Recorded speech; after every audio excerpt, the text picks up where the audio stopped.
জুলাই আগস্টে ছাত্র জনতার কোনো অভ্যুত্থানে বাংলাদেশে ক্ষমতার পরিবর্তনের সঙ্গে সঙ্গে পরিবর্তন আসে ক্রীড়াঙ্গনেও। সেই পরিবর্তনের ধারায় বাংলাদেশ জাতীয় দলের কোচের চাকরি হারান চন্ডিকা হাথুরুসিংহে।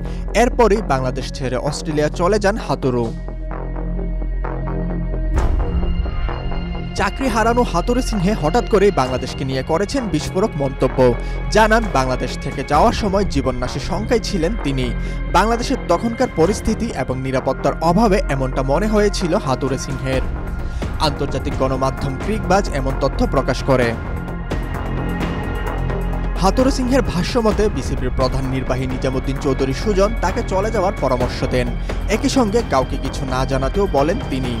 টাইগারদের সাবেক এই কোচ জানান, বাংলাদেশ ছাড়ার জন্য কেবলমাত্র টুপি এবং হুডি পরে বিমানবন্দরে যান তিনি। সঙ্গে ছিল না কোনো নিরাপত্তা কর্মীও।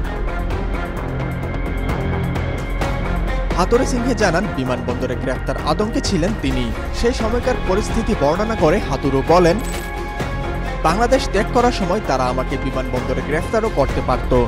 ওসব ঘটনা তখন আমার মনে ঘুরপাক খাচ্ছিল। তখন আমি আমার জীবনের ভয়ে ভীত ছিলাম। বিমান বাহিনীর একজন কর্মকর্তা আমাকে বলছিলেন যে আমি বাংলাদেশের জন্য কিছু করেছি। চেন্নাইতে নিউজিল্যান্ডের বিপক্ষে বাংলাদেশের বিশ্বকাপে ম্যাচের সময় ডাগ আউটে স্পিনার নাসুম আহমেদকে চর মারার কথা অস্বীকার করেন হাথুরু। তার বিরুদ্ধে আনিত অভিযোগ সম্পর্কে সাবেক এই কোচ জানান, ব্যাটারদের জন্য গ্লাভস নিয়ে যেতে ডাগ আউটের পেছনে বসে নাসুমকে পিঠে টোকা দিয়েছিলেন তিনি। Rakibul Haque, Daily Sun. For more updates, follow us on Facebook, subscribe our YouTube channel, get the latest update on www.daily-sun.com.